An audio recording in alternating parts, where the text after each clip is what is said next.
This video is sponsored by Skillshare.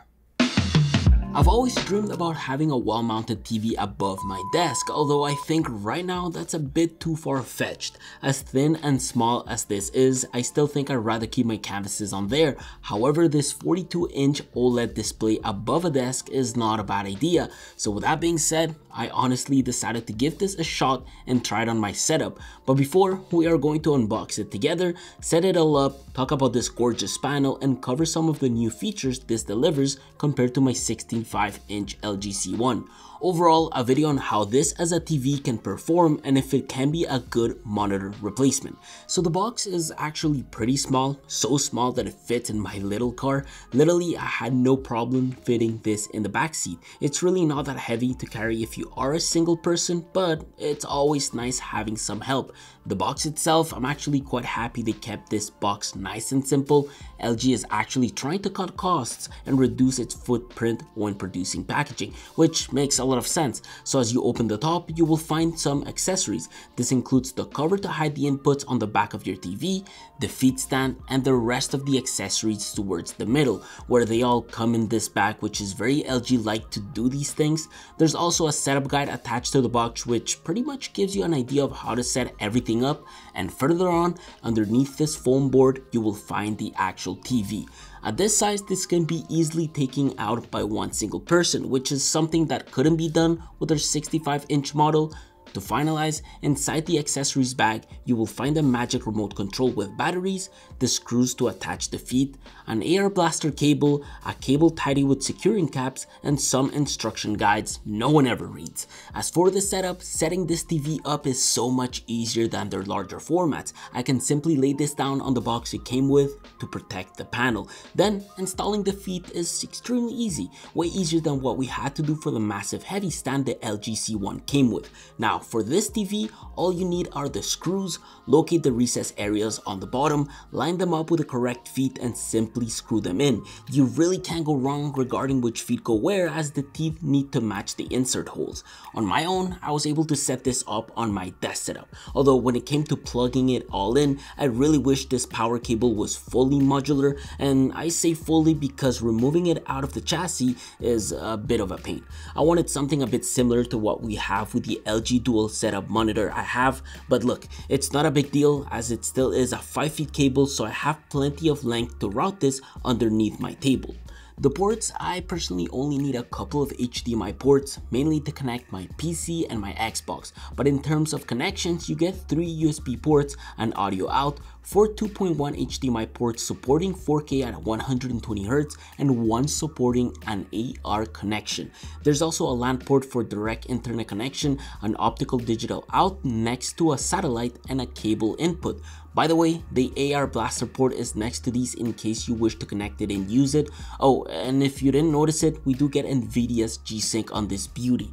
Perfect for hardcore gamers. And all of these ports rest on the right of the back panel, a plastic back panel that makes the TV lighter and keeps the hardware enclosed.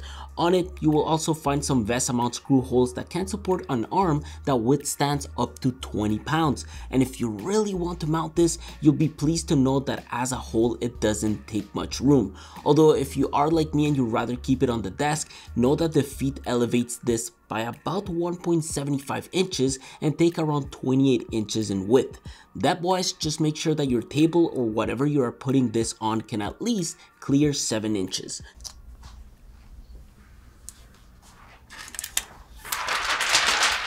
As for the remote, honestly there's nothing different about it apart from maybe a few logo button designs. It delivers the same features and the same design if we compare it to the LG C1 remote. So it pretty much includes the magic remote feature to control the cursor, the same scroll wheel in the center to navigate the TV, some quick access buttons down below, and don't forget this is compatible with Google Assistant and Alexa for voice commands. I do want to give a special thanks to Skillshare for making this review possible. Skillshare is an online learning community with thousands of new learning opportunities for creative and curious people. It allows lifelong learners to take the next step within their creative journeys by exploring thousands of aspiring classes with hands-on projects and feedback from a community of millions. Topics such as web development, photography, film, and video could be great opportunities to learn something new that will empower you to accomplish real growth. A class that I'm currently interested in taking goes by the title of Shopify Essentials for Web Developers. I think it's important for me to reinforce my web development skills again and create cool themes like I used to.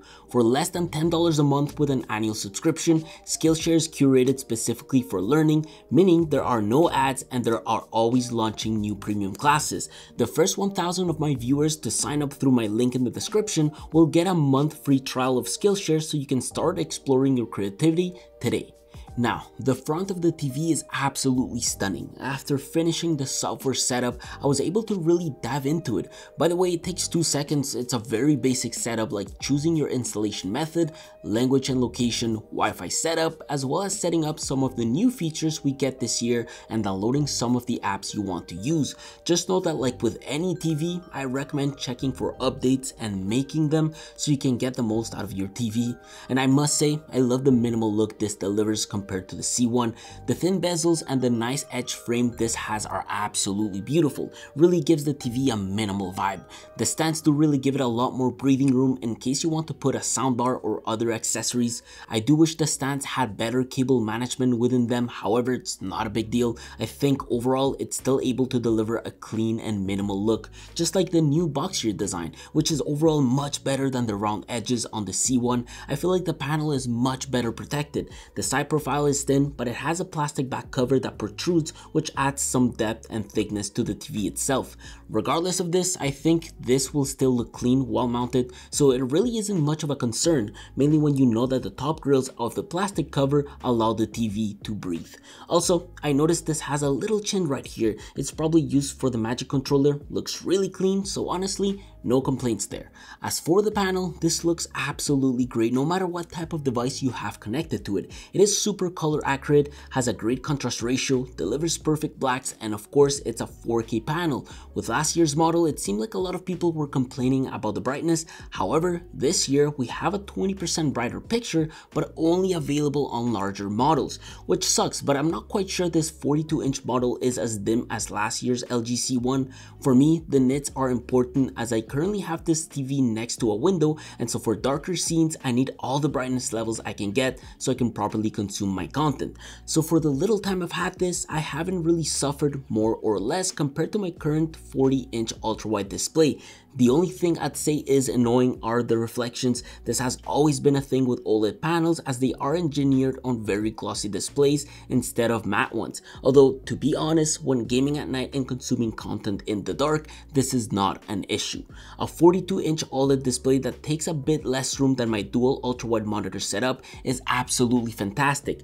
Great for gaming and for productivity work. Which leads me to my next point. How good has this been for work? Actually quite different, but in a good way. As I said, the C2 takes a bit less room than my dual ultra wide setup, and so that's nice. I'm actually used to looking up and down quite a lot. However, this time around I sort of don't have to look up as much. I'm saving about 10 inches in terms of height so my neck doesn't get as sore, and so the biggest problem you can face is height wise and not width wise. Connectivity, I do wish this had a USB-C port with data transfer, but it doesn't, so hooking up my MacBook Pro is only possible through HDMI at 60 Hz. Luckily, with a PC, I can just hook it up like a normal computer and get 120 Hz.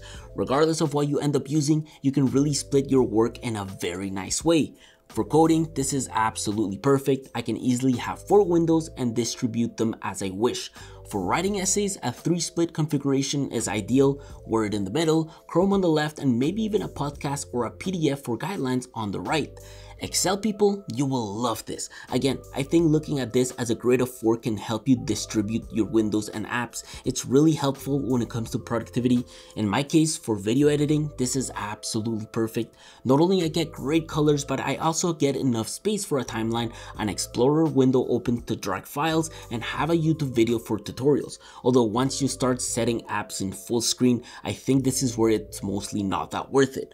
Full screen on certain apps can really just lose you, and everything tends to become small, meaning that you have to search for things all over the screen. It really isn't ideal for that. I think it's more meant for multitasking. At least I would say that the sharpness and the color accuracy of it are really good. Reminds me a lot of my Retina display on the MacBook Pro 14-inch, so again, no complaints there.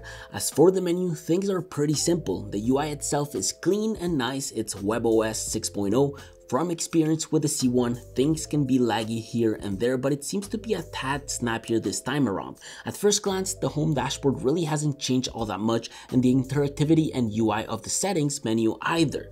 You still have the ability to change your picture settings, which, by the way, the ISF mode dark and bright are my favorite ones. You can also change the sound modes, networking settings, access the game optimizer, and of course the rest of the settings, which is a menu very much exactly like the C1.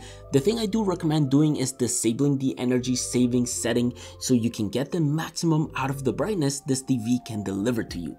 Just note that with high brightness, you can suffer from burnings if you leave an image still for too long. I know LG OLED Care takes care of it, but it's just a friendly reminder. Overall, it really is a simple menu to navigate, and it takes some time to play with all the settings in there. Plus, the coolest thing we get this year within the settings is a multi-view feature. So finally, we have the ability to have two devices side by side on the screen or have devices through PIP.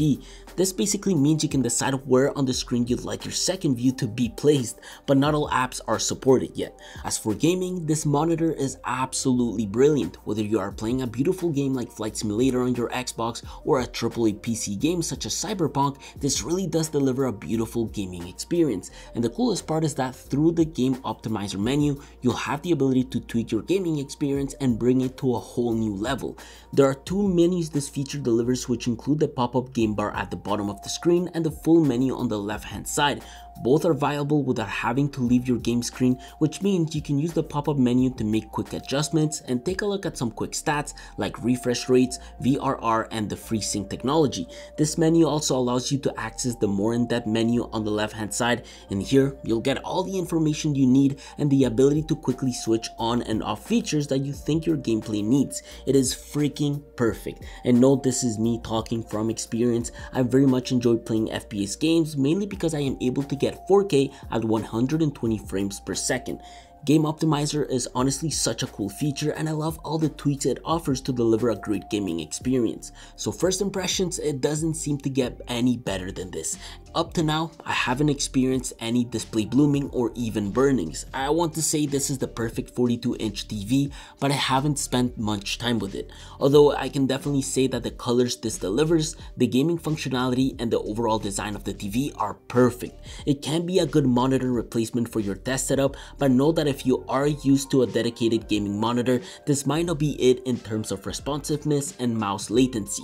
However, I personally love it, and I think this has tons of things to offer.